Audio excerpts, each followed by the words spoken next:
Hero আলমের উপর যে হামলা হয়েছে তার তীব্র নিন্দা জানায়। সে একটা বিষয় পরিষ্কার করে বলেছে যে 2023 সালে আমরা দেশ স্বাধীন করেছি, কিন্তু 2023 সালে তো স্বাধীন হয়েছে 2024 সালে। এটি একটি মানসিক ভারসাম্যহীন রোগী ছাড়া কেউ এই ধরনের কথা বলতে পারে না। আমার মনে হয় তার দ্রুত চিকিৎসা প্রয়োজন।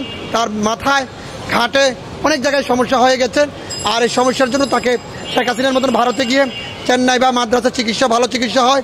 বাংলাদেশের চিকিৎসকের সংকট হয়ে পড়েছে, ওখানে চিকিৎসা করলে আমার মনে হয় বেটার হয়। আপনারা দেখেছেন 5 তারিখের পরে ছাত্র জনতার গণ অভ্যুত্থানে সুন্দর সুস্থ একটি রাষ্ট্রে আমরা বসবাস করছি। তারপরে আমরা আতঙ্ক এখনও কাটেনি। এখনই 17 বছরের স্বৈরাচারী সরকার এখনও চেষ্টা করতেছে আমাদের বাংলাদেশকে বিশৃঙ্খলা করার জন্য। তার কিছু দালাল উশৃঙ্খল পরিবেশের কিছু দোষর রেখে গিয়েছেন, তারা দেশটাকে কীভাবে ভিন্ন খাতে নিয়ে যায় তারই ধারাবাহিকতায় হিরো আলমের উপর যে হামলা হয়েছে তার তীব্র নিন্দা জানায়। যারা হামলা করেছেন তাদের দ্রুত গ্রেপ্তারের জন্য দাবি জানাচ্ছি। এবং হিরো আলম যে স্পেসিফিক্যালি যে বিএনপিকে হামলা করেছে, যে কঠিনতম কঠিন একটি বক্তব্য দিয়েছে, তার মুখে কথা আটকিত তখন আটকে নাই, এবং তার পরের দিন আবার বক্তব্য দিয়েছেন যে তার উপর আওয়ামী লীগ বিএনপি যত হামলা করেছে। তো এতে করে আবার সে একটা বিষয় আমি আপনাদেরকে বলি নাই, সে একটা বিষয় পরিষ্কার করে বলেছে যে 2023 সালে আমরা দেশ স্বাধীন করেছি, কিন্তু 2023 সালে তো স্বাধীন হয়েছে 2024 সালে।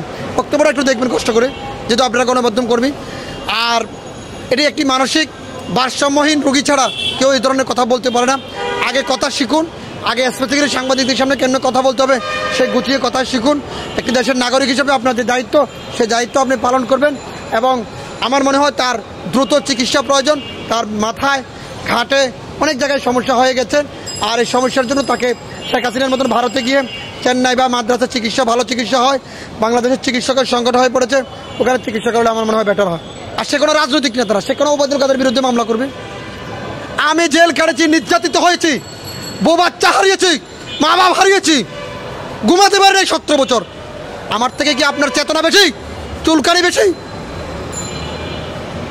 7 সিস্টার সম্পর্কে যেটা বলবো, বাংলাদেশের আলেম ওলামা কোরআনে হাফেজ থেকে শুরু করে যাদের ইন্ধনে বাংলাদেশের আলেম ওলামাদেরকে হত্যা করা হয়েছিল, তাদের অভিশাপ ভারতে পড়েছে।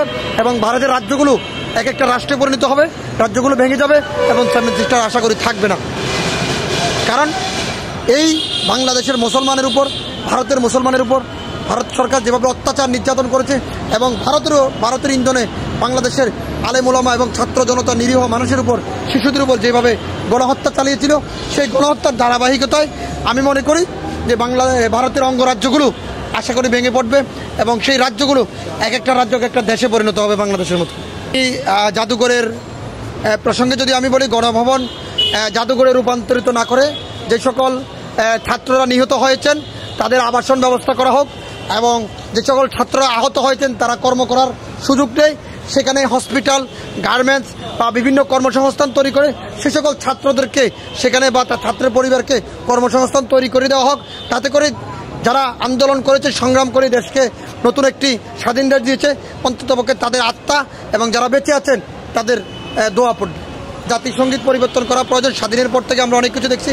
স্বাধীনের পর থেকে 2024-এর 5 আগস্ট পর্যন্ত যে সকল ঘটনা ঘটেছে, 2 সেকেন্ড 5 সেকেন্ড করে সকল ঘটনাকে যোগ করে একটি সুন্দর, সুস্থ এবং মানসিকভাবে বাংলাদেশে অনেক সাংস্কৃতিক ব্যক্তি আছেন, বাংলাদেশে অনেক গজল, যারা ইসলামিক গজল করেন তারা আছেন, সবাইকে মিলে একটি বাংলাদেশের 1971 সালের স্বাধীনতার পতাকাকে নিয়ে একটি সুন্দর জাতীয় সঙ্গীত করা হোক। আমরা নতুন বাংলাদেশ দেখতে চাই।